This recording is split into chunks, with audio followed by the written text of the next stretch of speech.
Thank you. So let me try to start by recapping a little bit what we did yesterday, okay? So I'll make a little picture. So imagine that we have a certain rho star, which is a target probability density function. It's strictly positive everywhere. It integrates to 1, okay? In general, it's a complicated object, and we have only partial information about it. For example, we can have samples and only samples, and in this case, we would like the aim would be to generate more samples out of it, or to understand some of the structure of this PDF. Or Jan has given us an energy, based model, so there's a U star of X that has been given. And what we would like to find what is this object, to sample this guy. That's what, so we would like to sample the corresponding Gibbs distribution and also evaluate the Z star here, which is the normalization factor, which is this that in general is unknown. Okay, so these are the two main goals. Either learn something about these true samples. In particular, can we deduce what the U star would be, and possibly the Z star? Or you're given a U star and no samples, and you'd like to, sample the distribution, so create samples and also compute the normalization factor, the partition function. Okay? This is important in generative models. And maybe at the end or next class, I'll show you these pictures, this deep fake of faces. This obviously is, the problem of statistical mechanics in a way, computing partition function. Okay. So. First thing, do you also come up with a low probability after you get samples? Now you can sample, but you can also evaluate low probabilities? Yes, yes, but with the statistical error that you have here. The main difference here, right, is that this problem in a way is simple, but is very constrained because at the end of the day you cannot learn beyond what was in your sample set. This problem is harder because you have no samples, but a priori you can keep going and going and going and and do like in Monte Carlo, standard Monte Carlo method, get a conversion estimate for Z star, which if you were to sample ad infinitum, you'd get the truth. Okay? All right, so that's that part. The way we're going to do that is that you introduce here a Bayes distribution.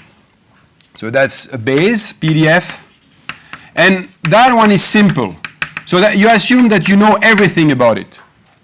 Okay? You can sample it, and you also know.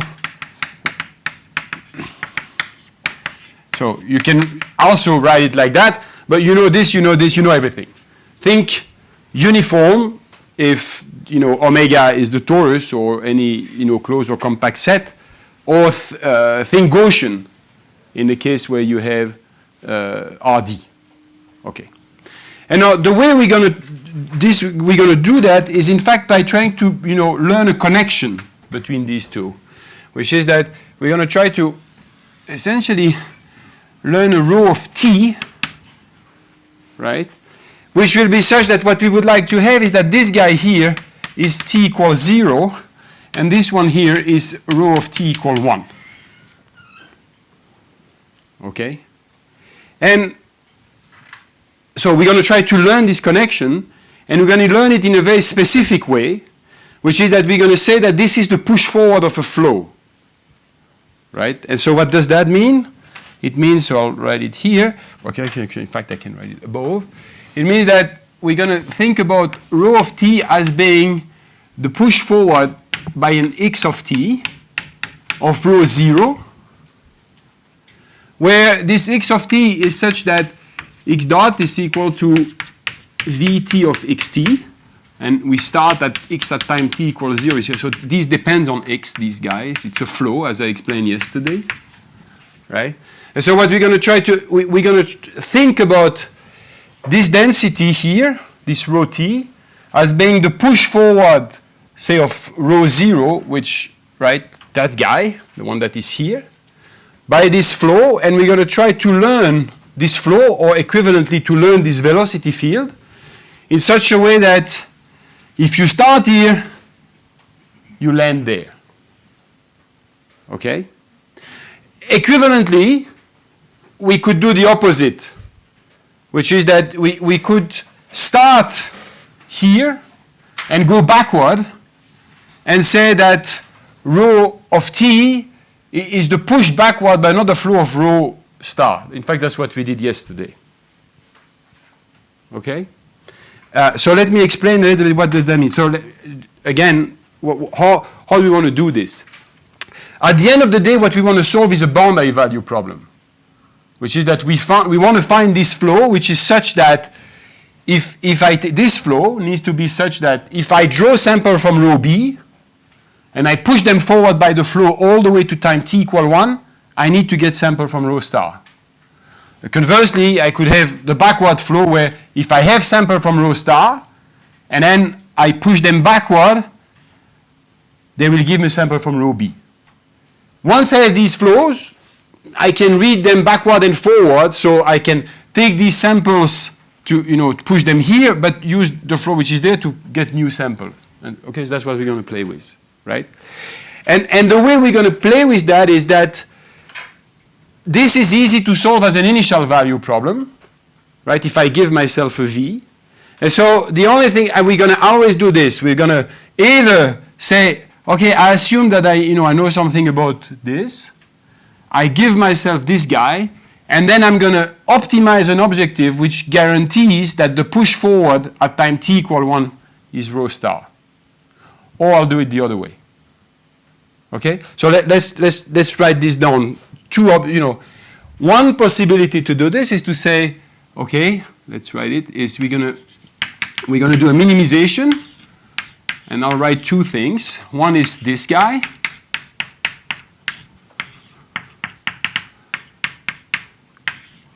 because that's an expectation with respect to the data, right? Where what I will, the condition that I will do here, right? What do I want to have here is essentially that I know this guy. So I'm going to say I want to have that rho of t equal 1, so it's subject to rho t equal 1 is the push forward at time t equal 1 of the base. So I impose this as a constraint, and I try to minimize that. The constraint obviously means, more generally, this is also true at any time, in fact. I don't need to take t equal 1, but I can go, so I can do that, in fact, just like this. So this guarantees that at t equals 0, well, I mean, I know I'm starting, right, where x dot, it might run more equation, with x at time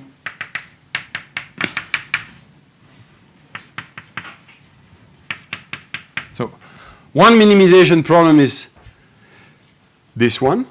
That's the one that we actually did yesterday. Okay?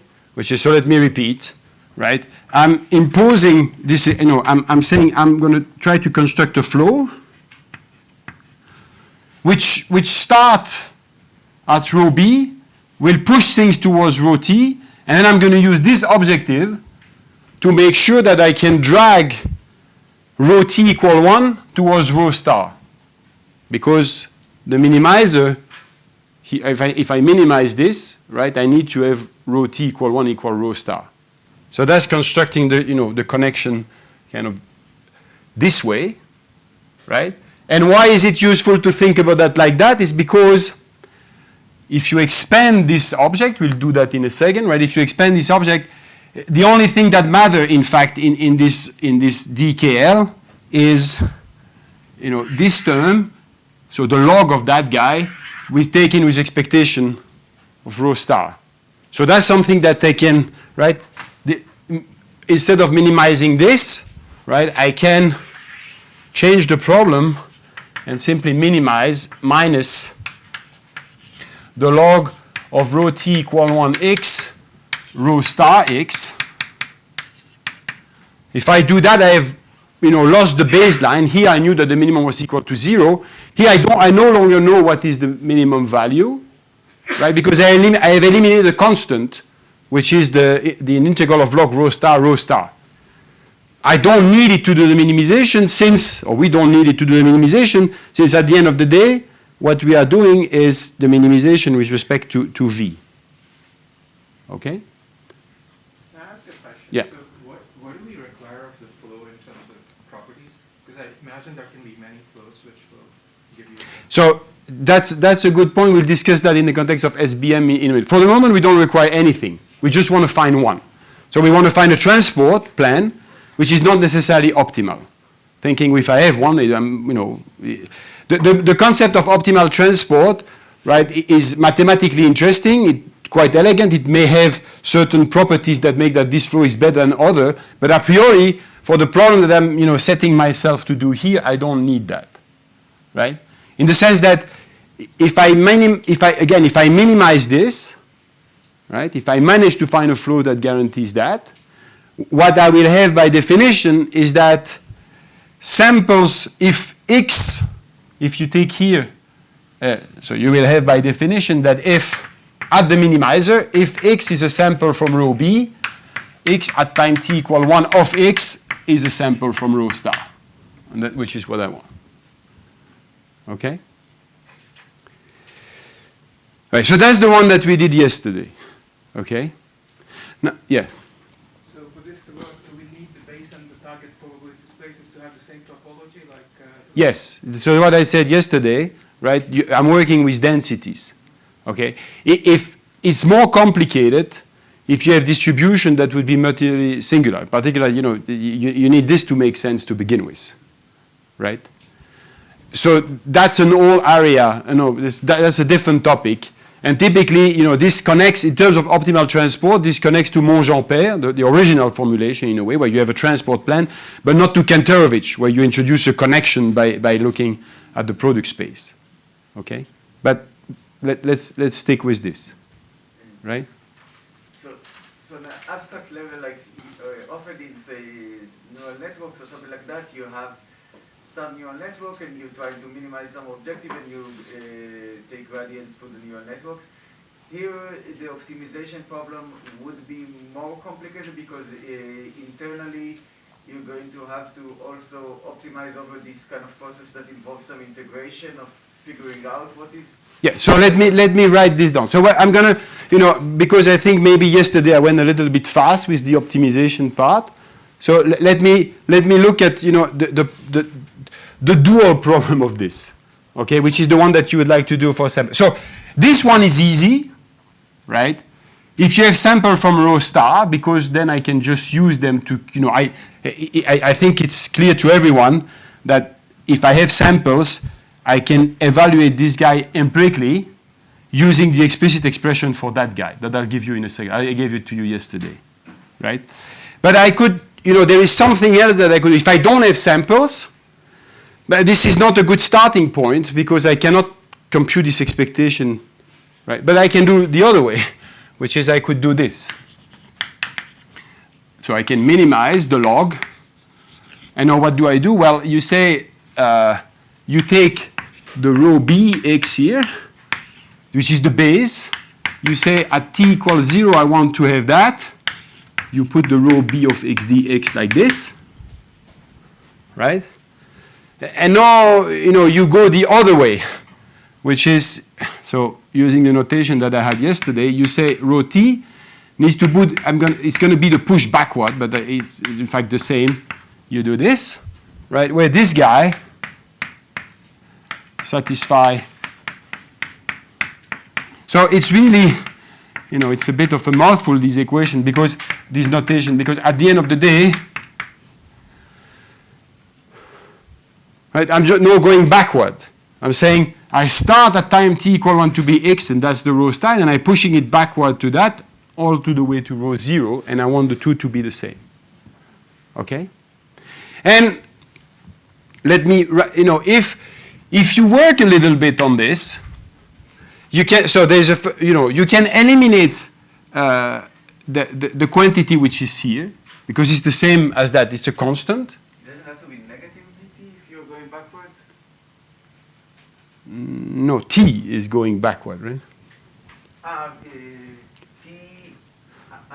T is going backwards. It's just, I mean, you're right, you have these flow lines of Vt. I mean, again, this is a bit misleading because this is only true if V was frozen in time, which it isn't, right? But these are the flow line of V.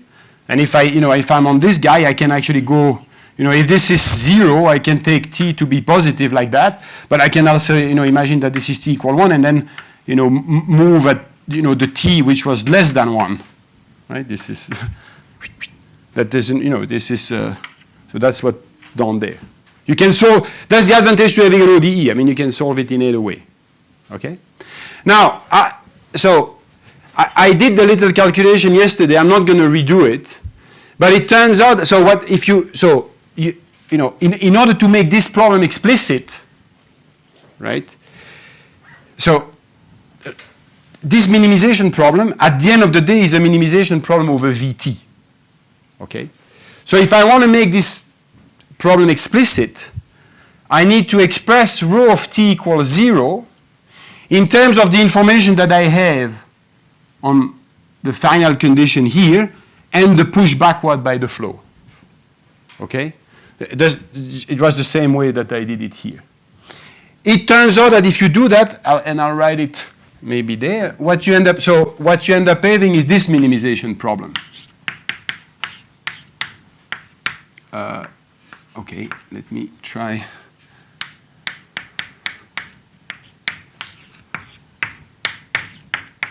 See, this is completely equivalent to the one that is there, and there will be one little thing that perhaps you will find strange, but I'll explain that in a minute. So, the optimization that you end up doing is this, where, so subject to,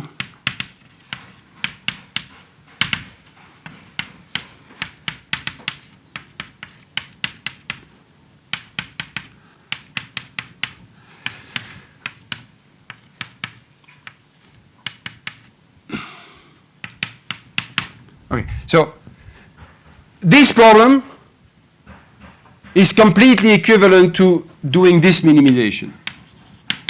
And I derived that yesterday. Is going to be in the note. I don't want to do it again. The only thing that is a little bit bizarre maybe here is that at this level, when I introduce the push backward by the flow, and you see that when you make it work explicitly, you end up again having the push forward.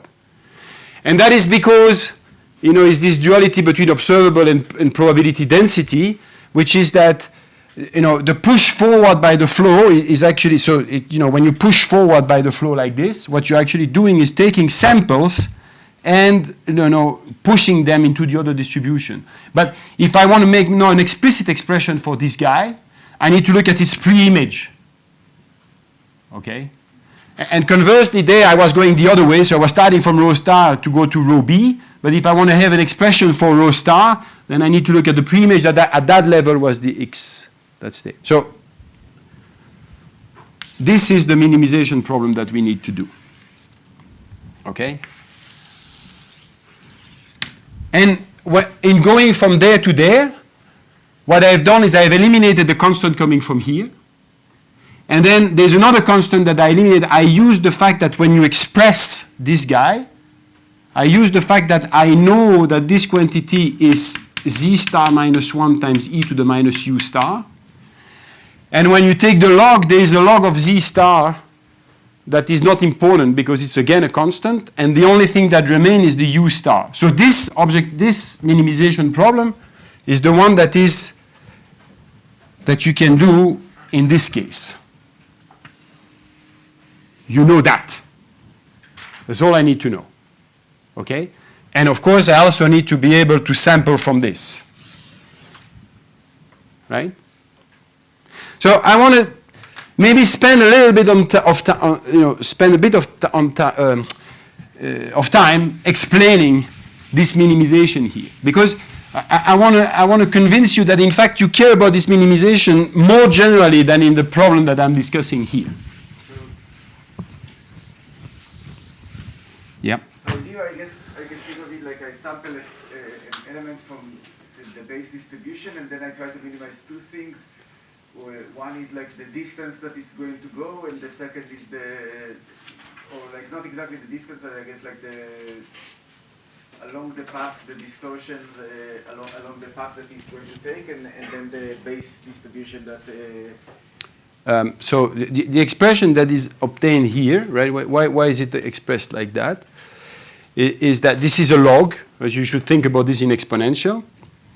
This guy is just the transport of this object, pure transport, right? You go along the flow line. And this guy here is the remnant of the fact that as you transport things along a flow like that, the volume elements are not preserved. This velocity field is not divergence free.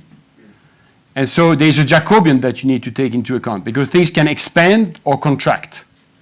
So when you propagate probability densities, or more generally distribution, when you push them forward by a flow, right? There's two things that influence the evolution. One is where the sample actually go, just the bare motion, but there's also this volume effect that it can contract and that's the other factor that's there. Okay? So we need to minimize this now, right? And if we minimize this object, then we would find a velocity field, right? Which would have the property. So first of all, again, repeating one thing that I already said, if I can sample from row B, right, I can do online learning on this. Because I can there's an empirical, right, I could do an optimization where I keep generating more sample from my base, right, that give me a better estimate of the objective here and its gradient. Okay? And so the question now is how to do this optimization here. Now, I want to argue and spend 5 minutes and to explain to you that this is a problem that in fact you should care, because let's eliminate this thing for a minute. Let's not think, this complicates a little bit matter. So let's imagine, for example, that I'm working with a flow that is divergence free. Okay, so I would only have to optimize that. Right? Let's just look at the optimization where I do this. So I want to optimize the minimization, forget about that. And there is this constraint here. Okay? Can I just ask about that constraint? I'm like a little confused. If you only have access to U star, how can you go about solving that equation? It's like, isn't it hard to figure out initial conditions to propagate? The initial condition are from row B. But now you have the forward flow. You don't have X bar anymore. So that's right. So this is starting at t equals 0. Everything goes forward now. Oh, I see. Bear with me a second, okay? This guy, right, if I just look at that, okay, is optimizing an objective that depends at the final time of something that has been propagated from a certain x all the way to the end. So let me rewrite that in a way which may be, let me make a connection between this and the ResNet with one skip connection. Suppose I discretize this equation here, okay, in time, right? Then what would you have? You have x0 of x is equal to x. That's the way I take my input and I create an initial condition. And then I would take x, well, it's actually xtk, but let's write it discretely. Xk plus 1, right? So I'll just, so there's going to be vk, is that with a delta t, which is the discretization time. Right? So what I'm doing here is that I'm taking, I say this guy, so you can write it like that. This guy is that, right? And then I take the output from the first layer, if you wish, innermost, and I put it as an input to create an xk plus 1. This is the skip connection in my ResNet, right? And then I continue this. I do that for k equals 0 all the way, say, to L minus 1. right? And what comes out of this is XL, which is a transformation of the initial condition, right? This is just a discretized version of what I'm doing here. Conceptually, it's easier to think about it in continuous time, but you can think about this as a deep ResNet where I have L layers, and I take my input and I iteratively kind of go into it until I get the output, right? And then what is this? Is to say, well, and then what I do is that the way, so this, what I need to optimize about here are these guys, right? The transformation that I make in every layer.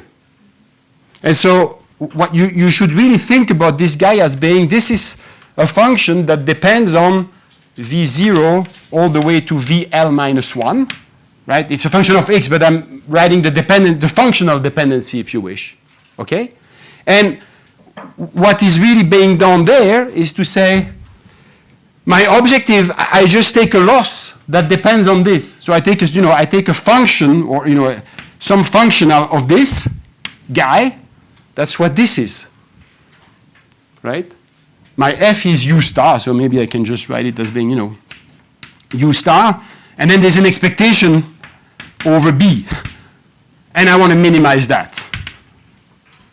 So this problem is exactly, it's a continuous time version, if you wish, of what you need to do if you want to optimize a ResNet. Yes? Is that clear to everyone? And of course you can, work completely at discrete level here. Everything that I'm going to explain, you can, do at the level that is here. But conceptually, it's easier to think about it continuous in time and then discretize. Okay? So that's what I'm going to do. But you could, it's a little exercise, which is that you could do everything with respect to what is done here. So if you wanted to really do it, could you kind of by architecture enforce that the VKs are divergence free, and then maybe add like a different network that kind of computes the shrinking and growing or something like that? So so you could either try to restrict yourself to velocities indeed, like at some point we need to throw a neural architecture, right? At some point this will become, there are going to be a whole bunch of parameters in these guys, right? And the same thing there. And you could try to construct velocity fields that are divergence free. As I explained yesterday, there's an easier way to do that by this padding, which is that you can extend your space a little bit here and construct flow that are by construction always divergence free no matter what the V and that you put in is. Okay? And so I will, in fact, for the next 10 minutes, I will actually assume that that's the case. So I'm going to remove this guy to do the calculation. Right? Okay, so now, and I want to explain, okay, so maybe one more thing is, so this viewpoint, in fact, right, let's maybe insist upon this. This connection with ResNet is much more general than just the problem that I've been discussing here, right? Yeah, you could imagine that this ResNet is something that you construct to do a classifier, right? For example, you could imagine that, this is your input data on the sphere, say, and there's a certain number of classes, say 2 classes, and what you'd like to do is to make a transformation here that will make that all the data in one class will be in the upper hemisphere and all the data in the other class in the lower hemisphere. And then once that's done, the classification becomes simple. Just cut it into 2, right? That could be something they done. So that has nothing to do with this. And in this case, you could move these classes without preserving volume or whatever. That doesn't really matter, okay?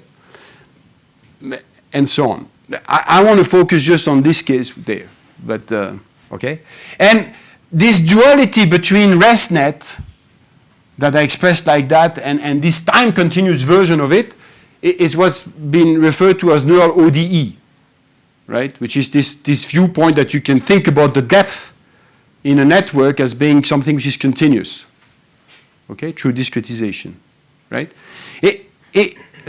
Maybe it's why is it useful to do it like that? It's because, for example, you see in the context we are talking about here, right? Typically, you would like to have flows that you can invert, which is true at this level. But when you discretize, you can lose this property.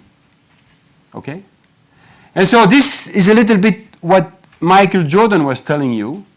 If you really care about, invertibility, meaning that if I in this equation has the following property. If I solve it at an initial condition and I go from t equals 0 to t equals 1, and then I take this final condition and I go backward in time, I come back exactly where I was. This equation doesn't have this property because it's forward Euler. If you do forward Euler and then the way you go back is not by backward Euler, but is forward Euler in the other direction, you always are explicit, you're not going to go back where you were. There'll be a little bit of a discretization error. Okay?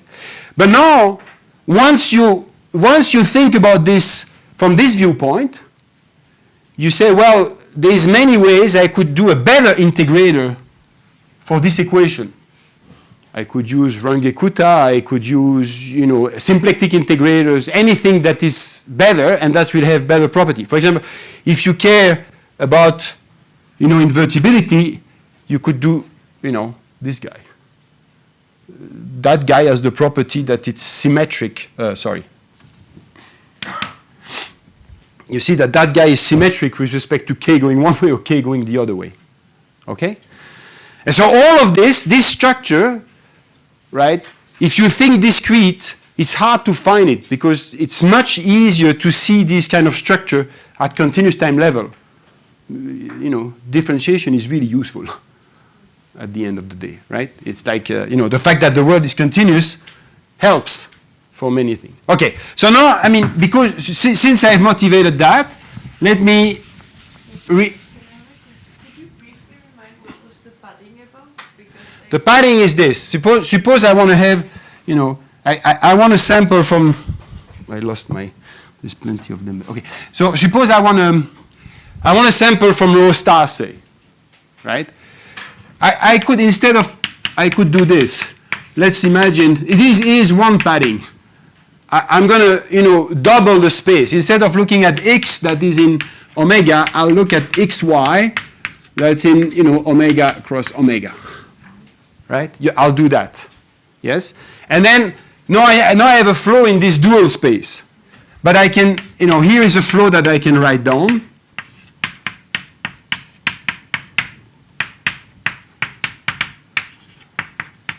Now I have two velocities that I need to learn, v and w.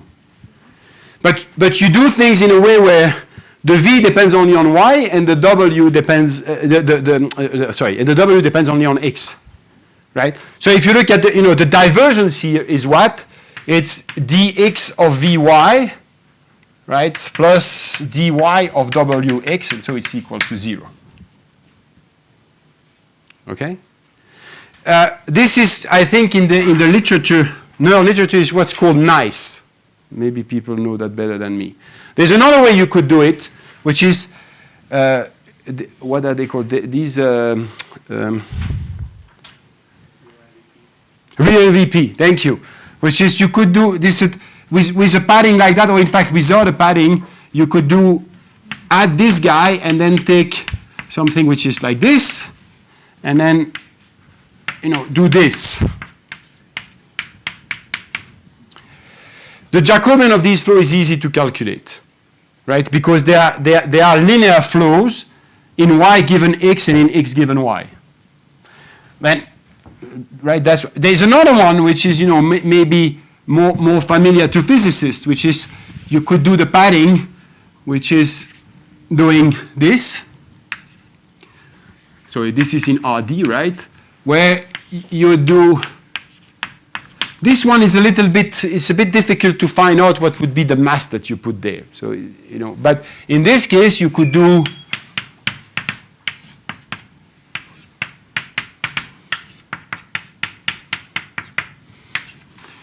if this guy was expressed as being the gradient of a potential, this is an Hamiltonian flow.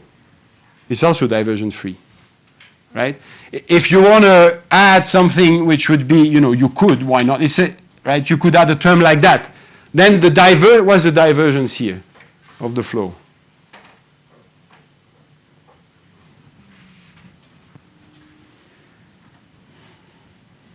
It's dx of u, right?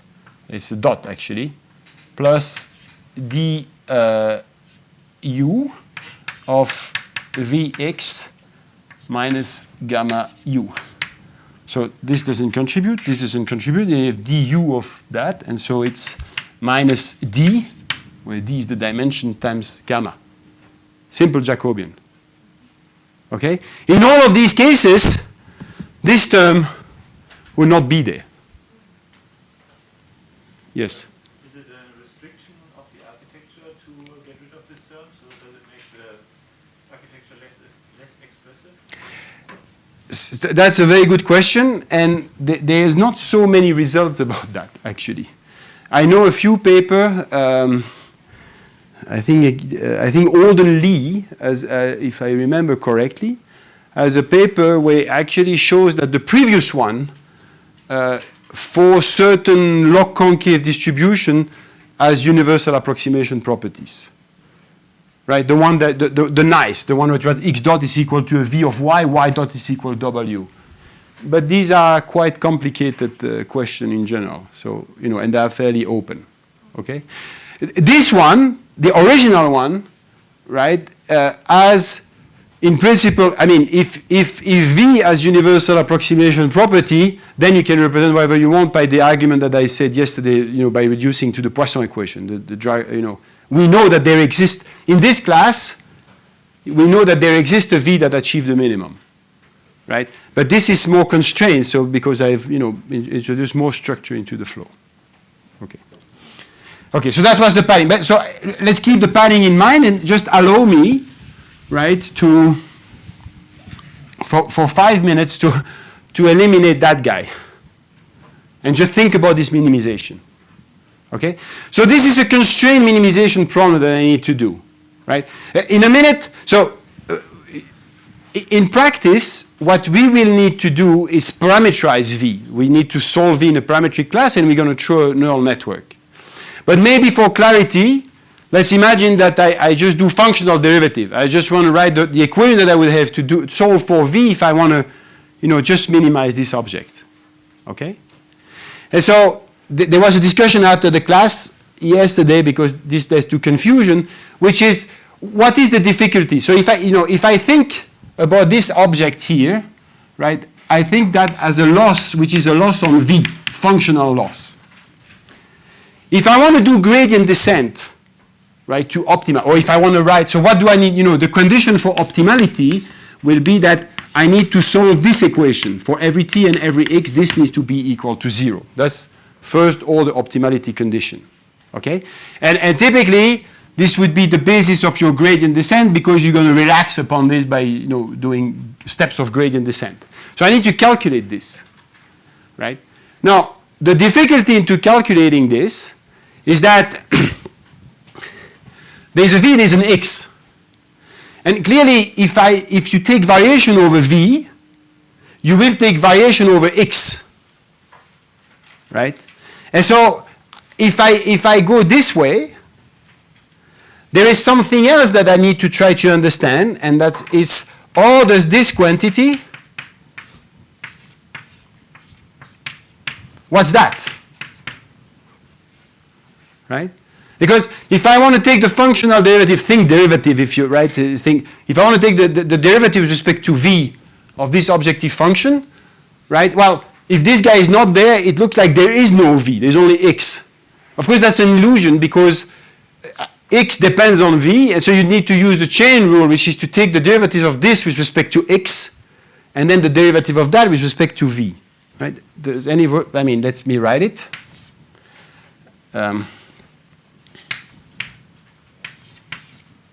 So it would be sy would be equal to this object.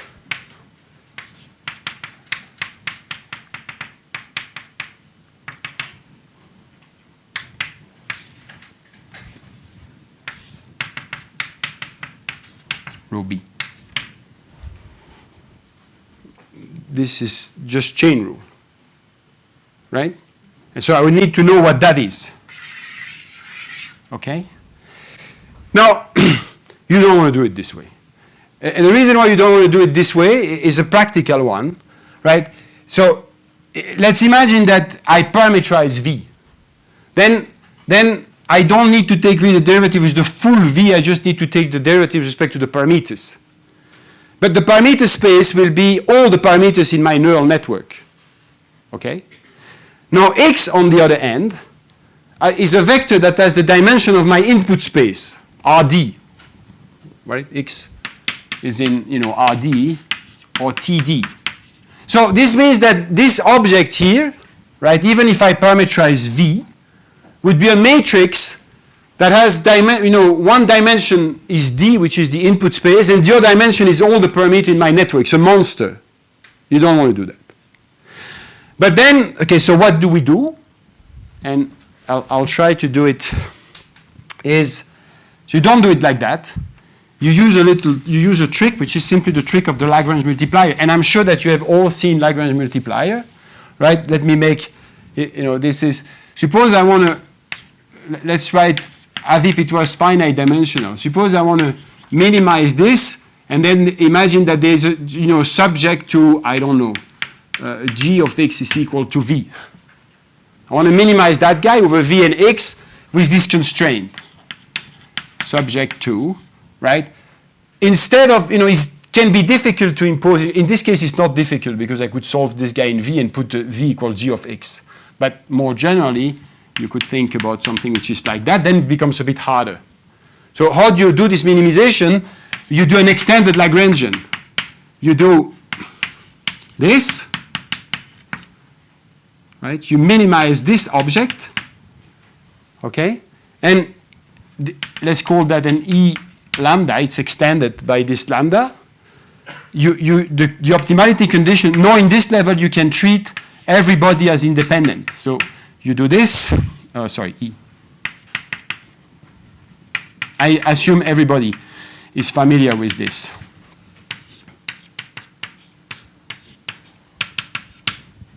And you solve this optimality condition. This becomes the equivalent of that guy, but except that here I can, this one will impose a constraint, and now I can treat x and v separately, like as independent, because the coupling will come through that one.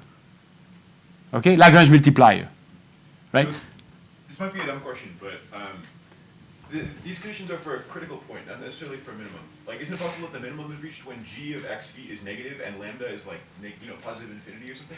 That's right. So there is all of these conditions, which is that I'm giving you the condition for the critical point here, right? So then there's something like in every, like your calculus, you calculate derivative is equal to 0, and then you need to check, well, is it curved that way or that way, right? So yes, but the first step is to try to find first what is the critical point, right? This objective function at the beginning with the rho was convex, right? So we don't have this problem. Here it's a little bit more complicated, I agree. So the practical result would be that instead of working with, suppose V had capital N parameters and X had the D parameters, instead of having to look at capital N times D matrix variables, that you just have capital N plus D? So let's write it down, okay? So, the only difficulty here is that if you go from what's written there into what's written there, is that the extended, so let me, again, allow me to drop that guy, right? The objective that we're going to talk about is this.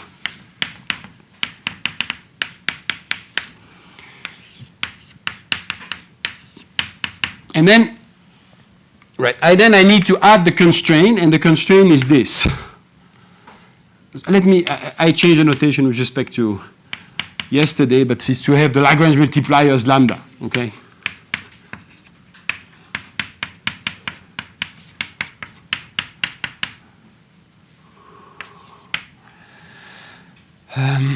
Okay, so there is a dt, and then, we can put that guy. Does everyone see that what I have written there is the complete equivalent of what I have written here. The functional, okay. And so then, we need to think a little bit about what are the equations that you want to do, right? If you want to optimize this. So I need to calculate the functional derivative of this with respect to x, v, and lambda. And now I can do it independently, meaning that when I take d over dv, I can think about x as being independent of v. Okay, like we did here. dx is missing. Sorry? Second term dx. Dx. Right, and there's a little x here if we want. Okay, so let's look at the first one, because it's easier. What is this?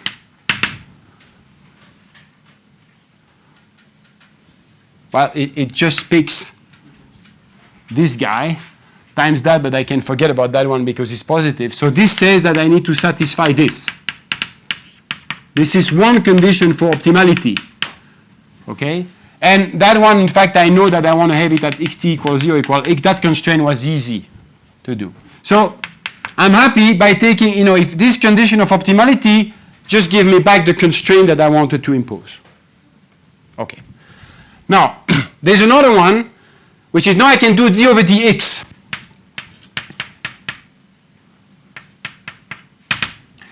So if you do that, you see that, you can integrate over time by part, and then take the derivative. And so what you're going to get is,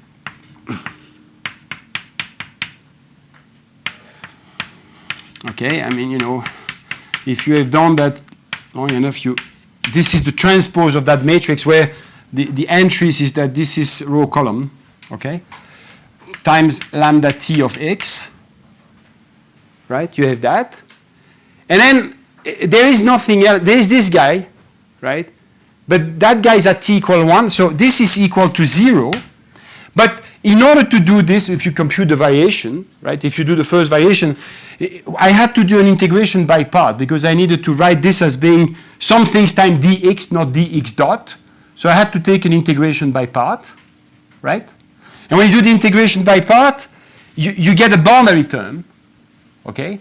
Except that in this boundary term, when you take the variation with respect to x, since the initial condition is fixed, d at dx is equal to 0, but you don't know what it is at time t equal 1. But that's fine because, at time t equal 1, I have this guy. And what does it balance? Well, the one that comes from there, which is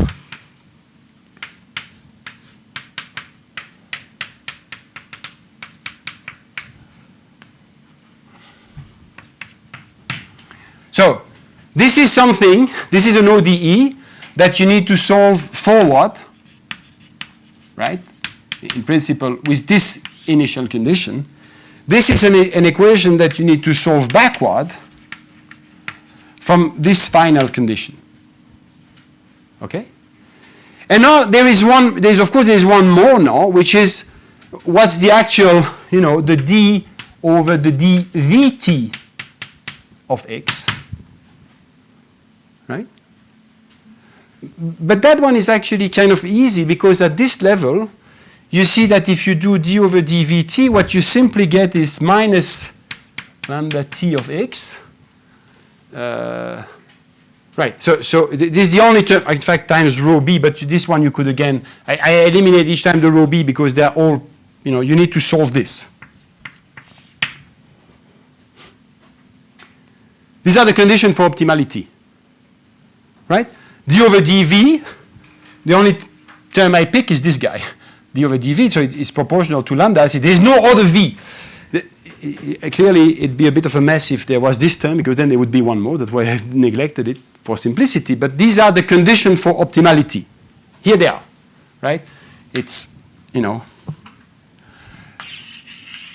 this, right? Okay, sorry. This, right? These two, that's 1, 2, and then there is this one. Yeah. Is that a problem related in the third condition to the fact that Vt is computed at xt of x? and lambda t is computed at small x. You're right. I made a mistake there. It's actually there is more terms. So yes, you're right. This guy. Okay, maybe. Let me know to eliminate that because otherwise this is complicated. Let's do it. Let me allow me to do a little modification to answer that. Let's imagine that I parameterize this. So there is a theta here. Okay? And so the optimality now is d over d theta. Okay? And so this one is this.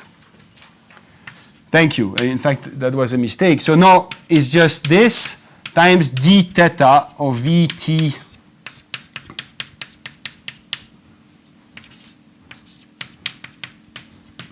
right? This is in the parametric version. Okay? I have parameterized v everywhere here. I'm going to say v is something which is why I didn't have that time, but I'm parameterizing it. Okay, now, if you look at this equation, right, you see the following thing. In principle, if you want to do gradient descent, right, what is gradient descent? Is that given the current value of the parameters, whatever, the function, right, you calculate the gradient and make a step to update them. Okay? But you realize that in this system, the only one that I really need to, that is hard to solve is this, right? This equals 0. Because these two I can solve. Right? I can integrate this equation forward. That's going to give me what x of t is, and I can integrate it backward. Right? The problem is that I can solve them at the current value of the v theta. Right? And so what do you do in practice is that, well, you just relax upon this, which is, let me write it maybe using one more color, which is that what you do is that you do theta k plus 1 is equal to theta k minus some learning rate. How do we want to write it? H.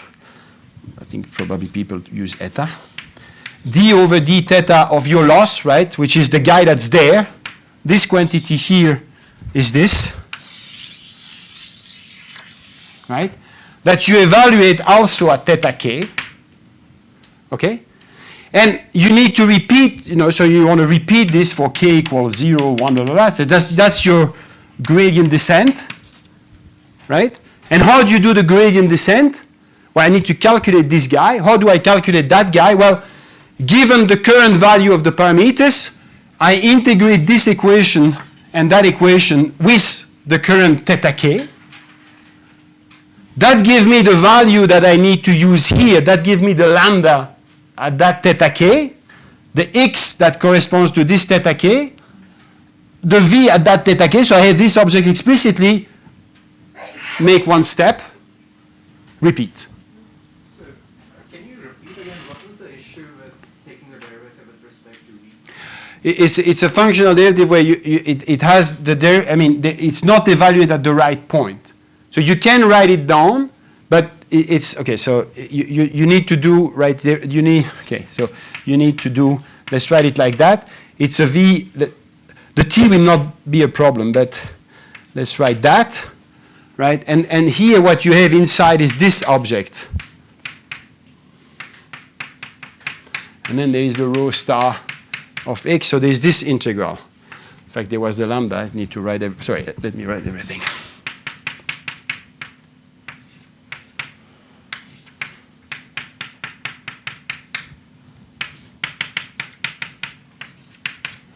Okay, I need to take this derivative, right?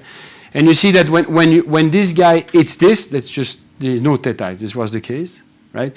Okay, so there was a time integral. In fact, I should really write it like that. And these are t primes, right? And then there is a dt prime. So the t is okay because it will pick the right time. But then what you end up having, I'll write it. I think physicists will allow me this. You get this guy.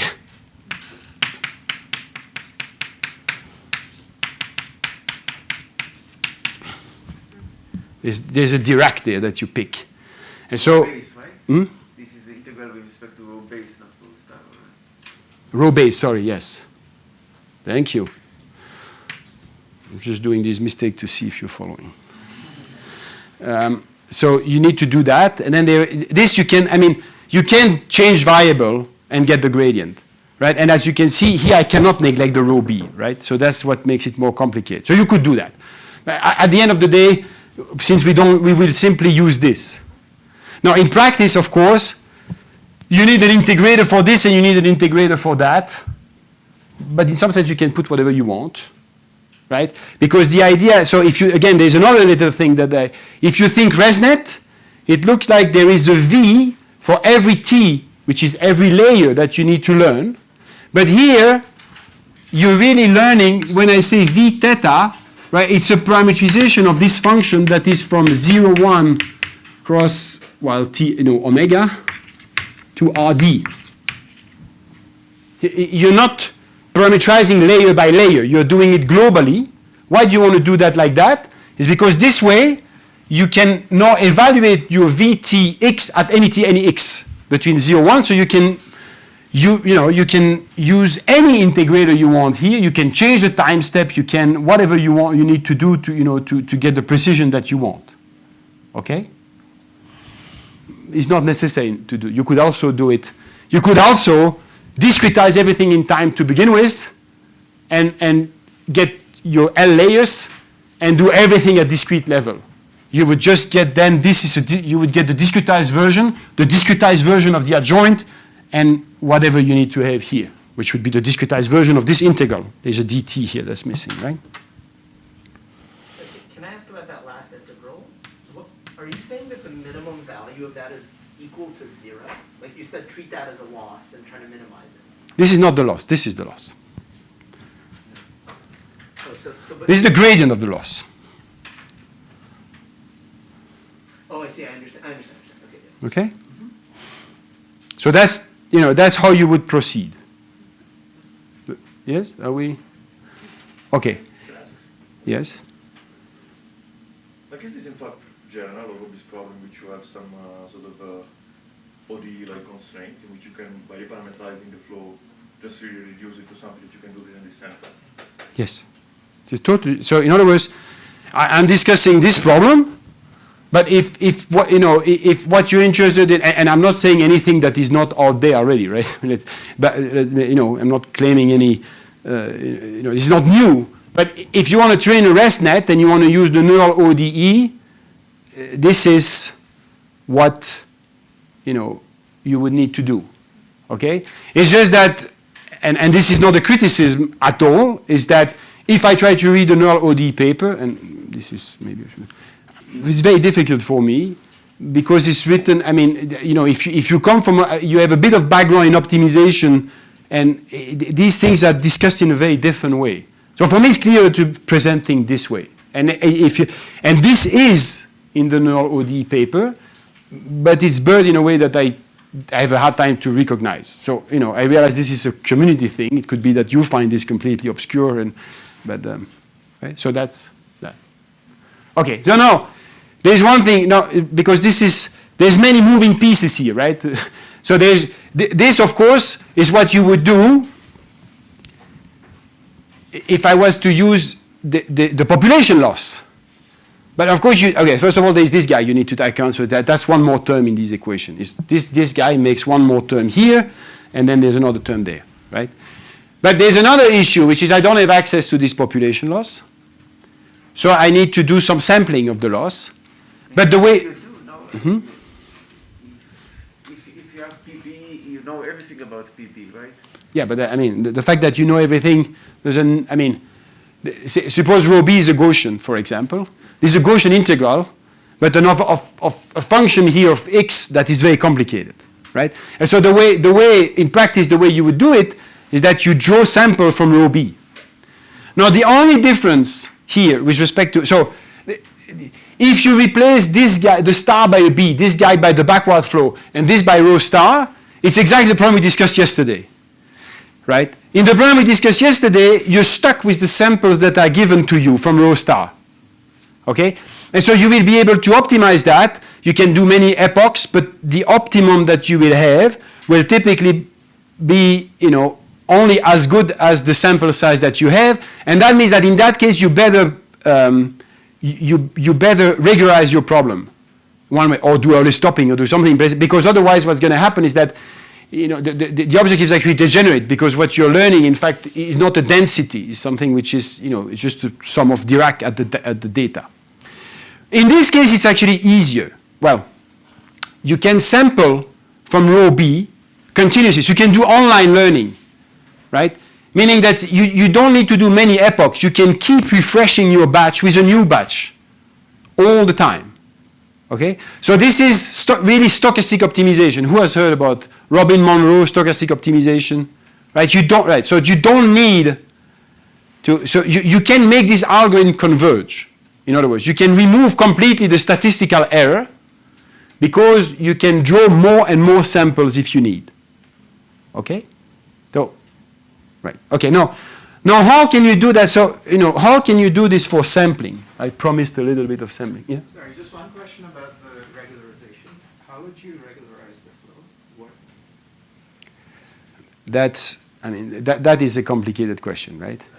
Because that means essentially you need to learn into a function class, right? This is probably, I don't know, maybe, I don't know if Andrea or Francis discussed that, right? You need to optimize into a function class, and then you need to introduce a norm in that function class that you regularize. That's the regularizer. You constrain the norm, right? For example, if it was a shallow neural network, you're in a barren space, right? You constrain the TV norm, right? The path norm, if it's something which is, these are things. So that's, but in general, that is complicated, okay? And in as far as I know, but I'm really not an expert, people that do that in practice, for example, in DALI or, for these images, I'm not sure they actually do explicit regularization. They do more like early stopping and other tricks that, maybe at the end are not totally publicized. But, okay. So now, Can I ask a simple question? It's related to the second part of the second condition. How did you get the second condition from the first one? this one? Yes. This one? Yes. So this is little calculus of variation, okay? To calculate, I wrote that as functional derivative, but if you want to do that properly, what you do is you take first variation of dx of x, right? So you replace x by, you take x, and then you take x of t plus a delta x of t. That's the first, and you linearize around that guy, okay?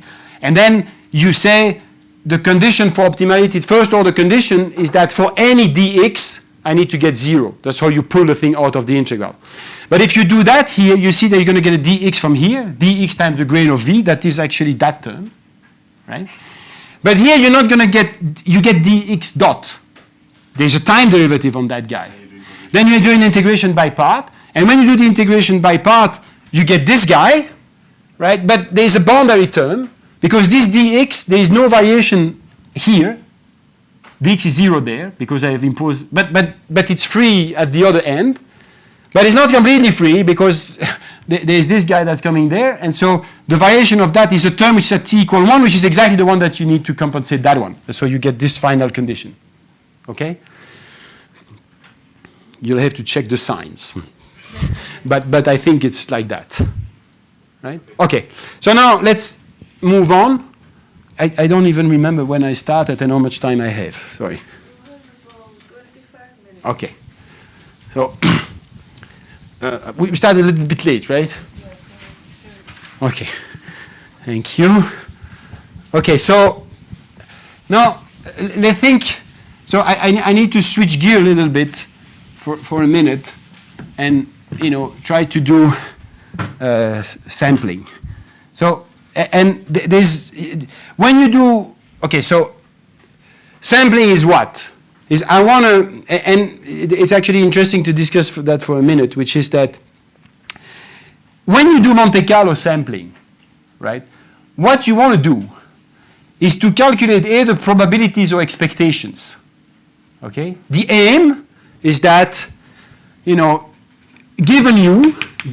a u star of x, what I want to and an observable f, say f of x, which is also same on the space, I want to compute this.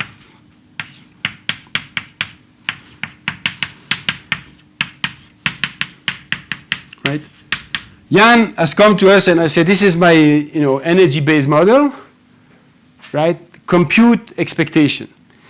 I want to insist on this a little bit because the aim that you do in statistical physics is a little bit different from the aim in generative models.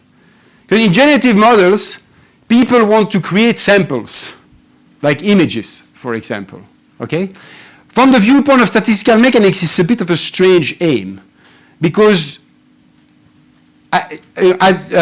assessing what is the quality of a sample by sample, is in fact pretty meaningless. Right? Is 0 a better sample of the Gaussian than 1? Seems better than 100, but okay. Here we have an aim, which is I want to calculate this integral for a given f. Okay? And so how will we do that? Because there is a bit of a problem here, which is that we don't know z star. So in fact, I need to calculate two integrals. What I really need to do, right? The only thing that I've been given is this, is I need to do this thing.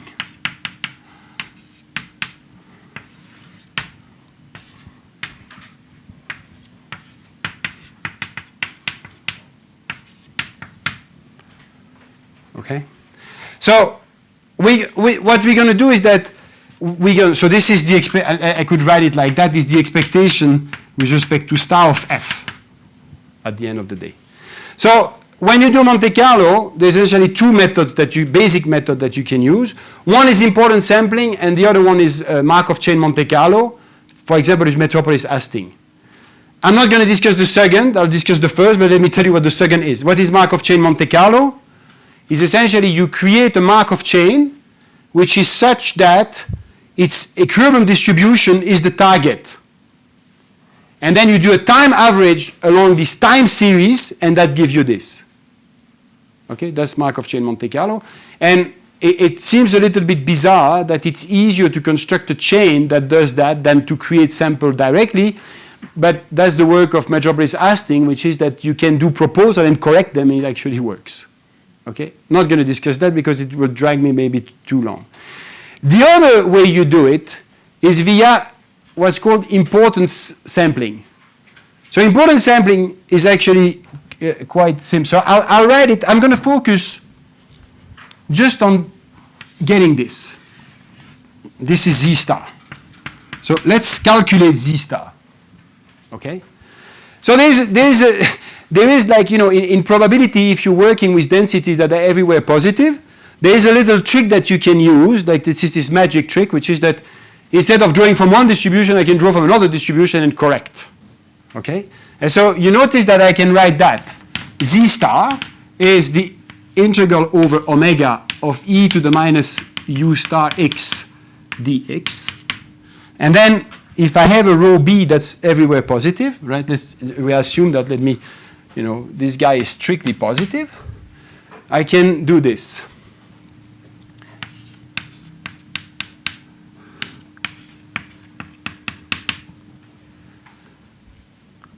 And now you see that this is the expectation with respect to rho b, so I'll write it as b, of e to the minus u star divided by rho b.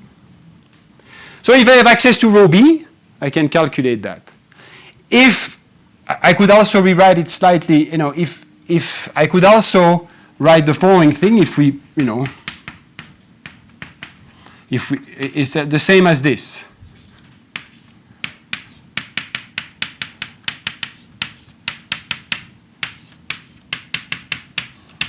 These two lines, because rho b is zb times that, so I can rewrite it like this. Yes? Did I get that the right way? I think so, but I'm not completely sure now. Z star is that. I multiply and divide. Yeah, we okay with that? Okay. So, right, so in other words, the ratio of the partition function, let's imagine I know this one, is just the expectation with respect to b of e to the minus u star plus ub. Yeah?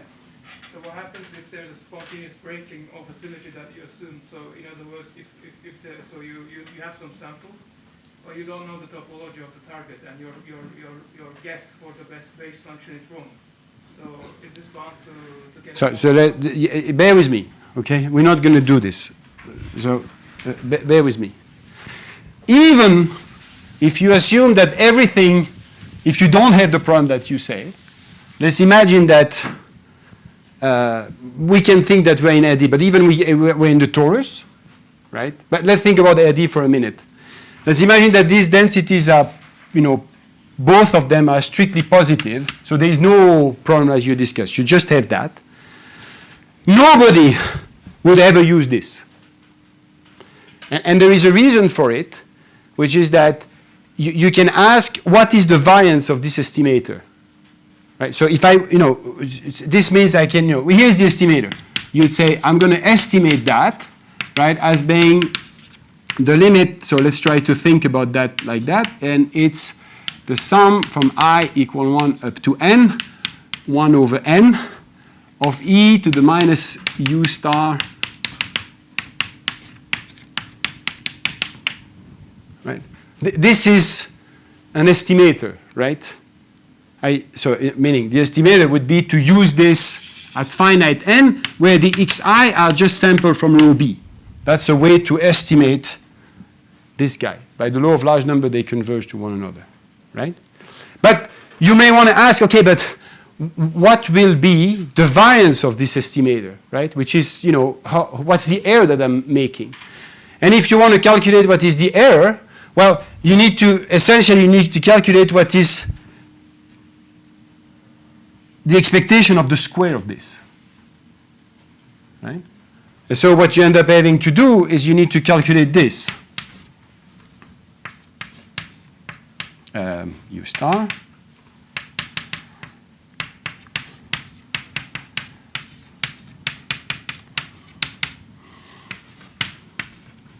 Right? That's the second. I square the. Just kind of on an intuitive level, this is an exponential quantity, so it's not going to be very. Exactly. So if you look at that, right, this is what I can remove that guy. Right? Replace it by ZB minus 1 and then delete one of these guys. Right? And that's the integral that I end up doing. Okay? And you can convince yourself, it's actually a nice exercise, that this is terrible in high dimension even for the simplest example. Like, for example, imagine that you can do it, I think I wrote it in the note. Let's imagine that this is an N01. And that the target that you want to have is a Gaussian, right, which has a certain variance, a covariance matrix, which is not the identity in high dimension. It looked like, and zero mean. So it looks like it's actually quite simple, right, which is that I have one distribution, which is, I have this guy that's like that. That's my rho b, right, the level sets. And then I have another guy, which is, the one that I want to, this is the rho star, and they are both Gaussian, and just one is with a different covariance matrix. In this case, you can do this integral exactly, and you will see that under a certain condition, it's just infinite, right? You need to be, in order for it to be finite, there is a condition between the covariance matrix that needs to. That's actually clear because you need to have that whatever covariance matrix, when you do this guy minus that, you need to have something which is positive definite. And even if that is satisfied, unless essentially this covariance matrix is very close to the N01, you're dead. Like it's going to explode exponentially. It's bad. So you can't do that. Okay? So the way people have done this in statistical mechanics, and I'm sure some of you know that, is that you can do something which is telescoping, which is instead of doing this guy directly, right, you introduce a connection between rho b and rho star, right, or between these two guys, and you go from one guy to the other, and you obtain you obtain a telescoping product here. This is called essentially it's umbrella sampling, sometimes called is thermodynamic integration. Okay, But here we can maybe do something which is simpler, which is to say, okay, so we are learning at the end of the day. So if I now go back to what we were doing before, right? What we are learning is a connection, which is instead of doing this, right? I can, think about rho t equal 1, which is the xt, the xt equal 1, the push forward of my rho b.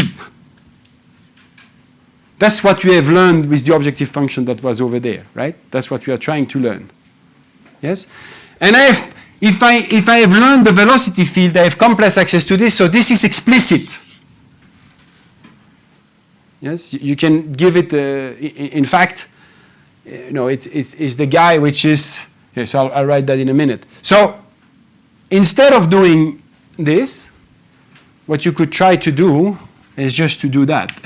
Forget about that, just take this. Then this line is no longer, right?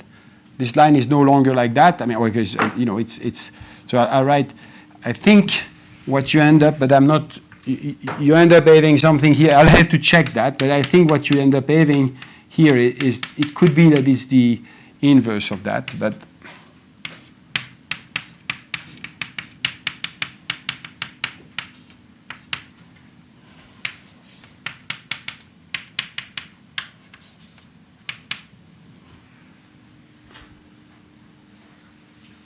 right. And in fact, you can even do better than that. So if I get it correctly, like in the ideal case, this rho t equals 1 would just have been equal to rho star. That's You right. would have nothing, but this is nice thing because even if it's only approximately, you can still do the yeah, correct thank you. You're saying the thing that I should have said. Exactly. So clearly, right, the aim of the game is that if, with the ideal flow, at the minimizer, this guy should be identical to rho star.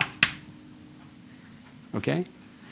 In general, it is illusory to believe that you will have enough expressive power in your neural network or enough, optimization capabilities that you will, or enough data, whatever, that you will actually reach there. But you could hope that you will get something which is better, certainly, than what you had at the beginning, and where this variance will be reduced. In fact, the variance that is here, what I'm calculating there, is just the chi-square. Right? I'm calculating the chi-square. You have seen that in many, right? So instead of, before I told you, how can I get the flow? Well, you can get the flow by minimizing the KL divergence. You could also minimize the chi-square. If you minimize the chi-square, the objective that you are using to learn the flow is precisely the measure of quality that you are using in the sampling. Okay? It's actually hard to use chi-square because there's a multiplicating factor and it's a pretty violent. But at the end of the day, this is really what you would like to do. Right? And so if you do that, you can actually, you can, and in practice, in fact, you don't write it like that. You use the fact that, so it's actually, this is the formula that let me write it down for you, right? You use the fact that by definition, if rho t equal 1 is the push forward with respect to rho b, this guy is simply also this. It's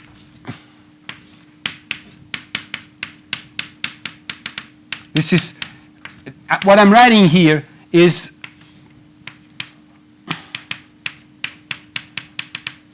let me write it. I'm writing the fact that for any, we know that for any objective function, if you're using the push forward, this is true. For any, for any test function, this is what it means to be the push forward. So here, the quantity I'm taking the expectation of is this. This plays the role of f. And so I can replace the measure that has been pushed forward by the base, but simply change this into this, right? And then you can use the fact that there's an expression for this guy, and that's what I told you before. This is just this. I think it's, sorry, let me write that in a way which is straight. So this guy is, I mean, this, again, I don't want to go into too much, you know, like, because it's a lot of formula, but at the end of the day, I want you to understand the essence. So this is just what this is with a ZB. So it's completely explicit. Okay? At this level, I'm writing with the row, so, you know, to get the ratio of the partition function, you can take that guy out and put it on that side. Right? This is Z star is equal to this. Right? And then there's a ZB minus 1 if I replace that guy. Right? The equality here is here. This is the one that are equal. Right? And now you can take that. If you want, you could take the ZB, put it there, get the, you know, get the ratio. Yes? Okay. So this, in fact, is interesting because it's a procedure where if you think about what you would do in practice, right, you only need to sample in latent space, meaning from the base. That's right. There's no really latent space. They are both the same space. You only sample from here. You're using the objective function that I wrote before to try to learn a flow, and using the flow to calculate your partition function. Okay? And if, bear with me a second. And if you want to calculate the f, then it's you know, you need to, if you want to calculate the expectation of f, then, well, you need to calculate this ratio. So there's another one that you need to do. Yeah, you wanted to ask something? Yeah, yesterday we could get some guess for the rho t by this diffusion process. And how can we do this here? Okay, so if I have the last 10 minutes, I'll discuss that. Okay, but I need to, so this has been proposed in the literature, and in fact, people have done that in molecular dynamics. It doesn't work very well. You need to do better than this. And again, the problem is always the same, is that on paper, it looks like it's all great, but the problem is that with this strategy, right, you realize that what you're doing is that at the beginning, you're just sampling from this guy, and somehow, you will have to learn, you know, you'll have to optimize. So your gradient is not very good, typically, like at the beginning, right? Because the sample that you have are not pushed by the flow the right way at the beginning, so they are bad. All your estimates are bad. And so unless you have a good, you know, hot start for your optimization, it's actually quite difficult to do.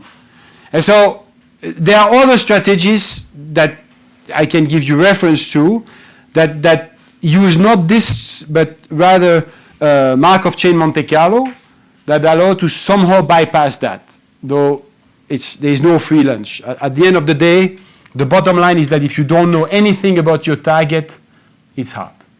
Okay? It doesn't even really seem like the MCMC avoids that, because what you're basically saying here is there's a bias in your variance estimate unless you take many, many, many samples, then you get a good estimate of your bias. But in an MCMC case, you just, every now and then, will get a very, very long rejection rate, right? And those are sort of... That's right. But with the MCMC, you can actually go back to the one, you can fake the data. So the MCMC is you go back to the objective where you do sampling with respect to rho star, and that helps. You know, that's what you guys have also been doing. Okay, so 10 minutes? Maybe just a question about the molecular dynamics. So because people are using important sampling there, but without the neural network. So is that what you were saying? Or? No, people don't use important sampling. Not this important. I mean, important sampling is a class of method, right? This is what, you know, this is, Neil referred to this as important sampling but in molecular dynamics, so these methods, they start to be introduced with the normalizing flows, but doing the important sampling by making guesses, nobody does because it's not possible, it doesn't work. And as I say, you know, Frank Noe and Ferguson, so people have been able to get results doing that, but they use odd start in the optimization. They know something about the target. Okay, so that remains a very complicated problem. I mean, I know essentially there is no free lunch, which is that the fact that there exists a normalizing flow that would go from here to here, right, doesn't mean that one, you can discover it, nor that you can represent it, right? The approximation of your power of your neural network might not be sufficient, and more importantly, the optimization is tricky, really, right? You know, this is, for people doing scientific computing, for people doing scientific computing, I think that this is a very important message, because, you know, the big advances that we have seen in machine learning, right, are mostly due to the fact that there was an enormous amount of data that is available, okay? But when you do scientific computing, some of you do, right, you don't have data, you have models. You want to solve equations, right? So you start, your model, for example, this is my energy-based model, and I want to sample that. This is a much harder problem because you don't have the data. In principle, you can say, okay, I'm going to use machine learning, and you see many people, you know, there are many papers that claim, oh, if I use machine learning, everything's going to be fine. Well, I mean, this has all to be taken with a grain of salt, because machine learning only works if you have enough data to do the optimization, and if you start with zero data, it's actually quite tough. Okay, so the class of problem and the issue that arise by using machine learning in scientific computing are quite different from the one that arise in machine learning / supervised learning. Okay, and that, I think, is maybe not fully appreciated. There is a bit like of an euphoria in people doing scientific computing, saying, oh no, we have machine learning, we want to do everything. It's not. Okay. So if you have like an say MCMC that eventually will converge, and say you call the time where it starts 0 and the time where it converges 1, and you look at the marginalized probability over time t, is there like a normalizing flow that would correspond to that, or? In the MCMC, yes, at the end of the day, what you do is you do the same thing. So in MCMC, when you do MCMC, the biggest problem with MCMC, where is the no free lunch there, is that MCMC is based on two components, metropolis hashing. Is that the way you construct your chain is like this. The chain is at a given location. You propose a new move, right, with a proposal that you need to design. And then you use a criterion, global metropolis hashing, to decide whether you will accept or not this sample. And you do that in a way which satisfies detailed balance that will guarantee conversions towards equilibrium. Okay. Now, the difficulty is that the acceptance that you have there typically will deteriorate dramatically if the proposal that you do is bad. So, for example, you know, if you were to do Monte Carlo sampling in the example of the two Gaussian, right, and if you propose with a Gaussian that is not adapted to the first, you will reject all the time. Your chain will get stuck, meaning it's going to not move, then it moves, then it doesn't, so it's going to be bad, okay?